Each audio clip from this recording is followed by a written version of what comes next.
मांडूक्य रहस्य विवृति by Sri Sri Sri Sachidanandendra Saraswati Mahaswamiji, HoLenaraseepur.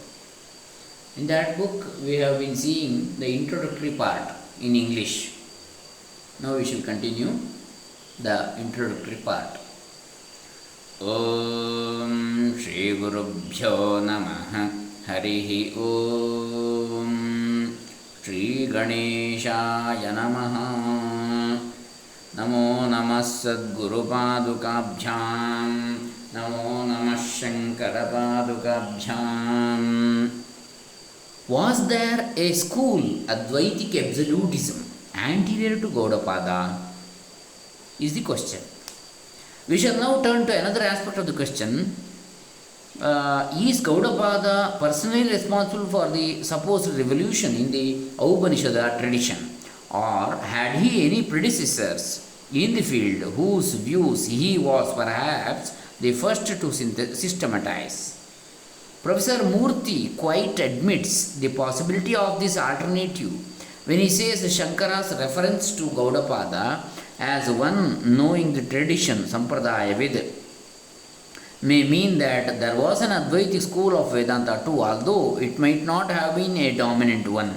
Indeed, as the professor adds in a footnote on the same page, indications are not wanting that Gaudapada himself may be appealing to older teachers of his own tradition when he uses expressions like Vedanteshu Vichakshanaihi Munibhir Vedaparagaihi, etc. But there is no necessity to be satisfied with mere guesses, for we have positive evidence to this effect in Shankara's writings. In the first place, his frequent references to Sampradaya tradition in his Bhashyas is in itself impressive. We have already seen his references to Gaudapada as a Sampradaya Vid. In his Gita Bhashya, we have passages to convince us as to how much store he sets by a good tradition. This one is in reference to an opponent who holds that the individual soul is ultimately merged in Brahman through meditation based upon a knowledge of the distinction of Kshetra and Kshetrajna, the material world and Ishvara. The fool of a Pandit who hopes to reconcile the doctrine of samsara and liberty with the Shastra in this way is really a suicide. Being self-deluded, he deludes others as well, because for want of the right tradition, he abandons the express teaching of the Shruti and offers an imaginary construction of his own. Hence, being bereft of the tradition, he must be ignored like a fool, albeit he may happen to be versed in all Shastras. Evam manvano yassa panditapasah samsara mokshayoh shastrasya charthavatvam karomiti आत्मः स्वयं मूढ़ो अन्यांश्च व्यामोहयति शास्त्रार्थ संप्रदाय रहितत्वात् श्रुतहानिम् अश्रुतकल्पनाञ्च कुर्वन् तस्माद् असंप्रदायवित् सर्वशास्त्रविदपि मूर्खवदेव उपेक्षणीयः. And this passage is an answer in Gita Bhashya 13.2. It is an answer to those that think it difficult or impossible to get a knowledge of the self owing to its being formless. True, it is so for those who have not been properly initiated by a teacher, knowing the right tradition, for those who have not properly listened to Vedantic teachings, for those whose mind is quite engrossed in the external objects of sense, and for those who are untrained in the use of the valid means of knowledge. सत्यमेवं गुरुसंप्रदायरहितानाम् अश्रुतवेदान्तानाम् अत्यन्त बहिर्विषयासक्तबुद्धीनां सम्यक् प्रमाणेष्वाकृतश्रमाणाम्. Gita Bhashya 18:40. Here are some direct references bearing testimony to the existence of a tradition of absolutism before Shankara and presumably Gaudapada. In the Gita Bhashya, Shankara introduces us to a shloka in these words 13:13. Even the illusory form due to upadhis is treated as though it were a property of Brahman, the knowable, just for the sake of rendering its existence conceivable. Hence, the statement that it is the hands and feet everywhere Accordingly, the knowers of the right tradition say reality devoid of all manifoldness is explained through deliberate superimposition of attributes and subsequent negation. तथा हि सम्प्रदायविदां वचनम् अध्यारोपापवादाभ्यां निष्प्रपञ्चं प्रपञ्चते इति again the Mandukya Bhashya, while concluding a discussion on the function of the Shastra as a means of knowledge of Atman, Shankara quotes a sutra of the knowers of Agama, Siddhanto Nivartakatvad Ityagama Vidam Sutram. The validity of the Shastra is established just because it negates properties not pertaining to the self-evident Atman. Gaudapada Karika Bhashya 232. Once more, in the Brihadaranyaka Bhashya, Shankara appeals to his tradition in support of his interpretation of texts treating of creation. Atra cha sampradaya vidaha akshayikamaachakshate, and here the knowers of right tradition narrate a story in illustration of this truth. Brihadaranyaka Bhashya 2.120. We learn from the glossate Anandagiri that there are references to a certain Dravidacharya, who according to the glossator again wrote an extensive commentary on the Chandogya Upanishad also. From another source we learn about one more teacher of this school, Vakyakara Brahmadandin, in his commentary on the 217th verse of the 3rd chapter of Sarvajñatma's Sankshepa Shariraka, Madhusudana Saraswati gives an extract from that ancient thinker with prefatory remarks of his own, well worth quoting in extenso. Chandogya Vakyakarena Brahma Dandinapi Purapakshe Asataha Satascha Utpattau Dosham Uktva Sankhya साव्यवहारिक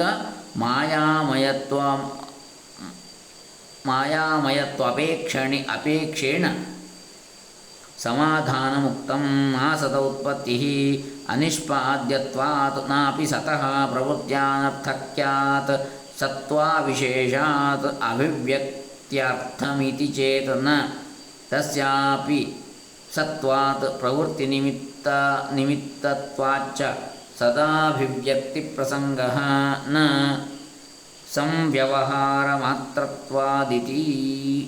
It is worthy of note that here the Purvapakshin is made to emphasize the impossibility of the origination either of the existent or of the non-existent, which dilemma Brahmadandin avoids by taking all birth as some vyavahara matra, conventional only, or in Gaudapada's words, Mayaya Janma, illusory birth. Last but not the least in importance are the 3 slokas quoted at the end of Shankara's Bhashya on the 4th Brahma Sutra. They are quoted to support the doctrines of Mithyatma, illusory self, Bodhe Karyam Katham Bhaved, incompatibility of karma with Brahma knowledge, Anvishtaha Syat Pramataiva Papma Doshadi Varjitaha, the identity of the seeker after knowledge with Brahman as soon as Brahman is realized, Pramanantu Atma Nischayat, the limitation of the Pramanas to the empirical life and their sublation by knowledge of the Supreme Self, tenets of vital importance of Advaita Vedanta of the type that Gaudapada and Shankara commend. The question may be now considered as well nigh settled. I think it is not merely probably but absolutely certain that Shankara and Gaudapada did have a tradition of Advaitic teachers who had been contending to hold their own against other monistic schools who were all busy struggling to establish that their school had the sole right to represent the original Upanishadic teaching. Mutual influence of the Advaita and the Madhyamika systems was not impossible during those times, though we have no means of ascertaining to what extent this took place in fact. Professor Murthy's remarks in this connection are very significant. Influence is not necessarily acceptance or borrowing of doctrines. That too is influence which stimulates the systems to modify, revise, or even to reaffirm their doctrines. Influence may be expressed as much through opposition as the acceptance. The development of either system may be as much due to reaction upon the other as to its inherent capacity to march on. Perhaps Gaudapada's work represents the last phase of this kind of reaction on the Vedantic side. We must be therefore cautious, I think, in our pronouncements in such matters, even if we actually find witnesses on either side accusing the other serious plagiarism. Next point, Gaudapada's alleged borrowing from Mahayana works. That is the next point to be discussed.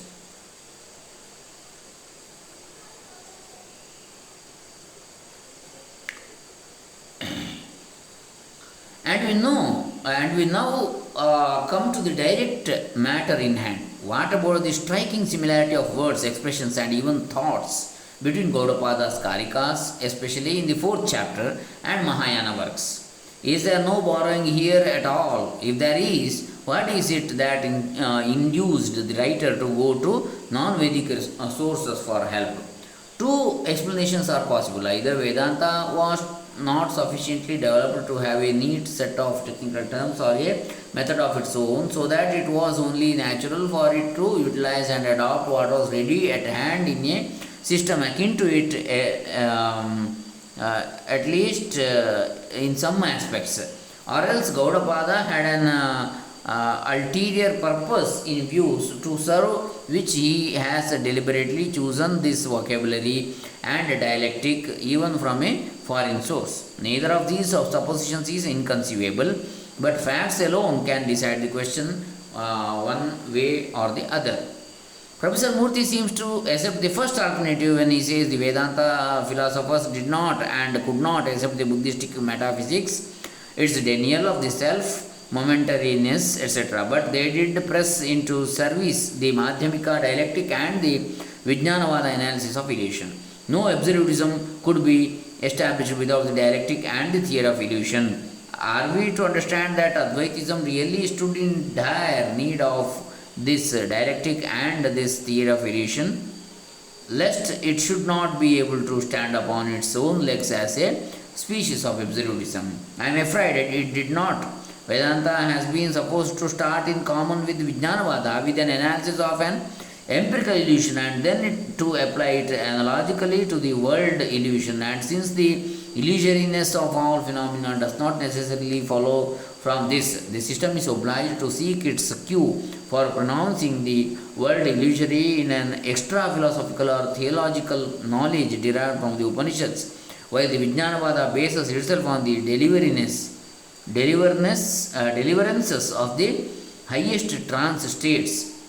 But what are the actual facts? Does Gaudapada start from an examination of empirical illusion and then extend his conclusions to the world illusion? In the 2nd chapter of his work, mostly devoted to demonstrate the unreality of the world, we are confronted with the classical example of the rope snake only once, and that not as the basis for attacking the problem of world illusion, but only to illustrate what has been already shown at length by an appeal to life and experience, to witness that Atman is the substrate of all illusory phenomena. Dream is no doubt employed to prove the unreality of the world, but there is no analogical reasoning from the example of a dream.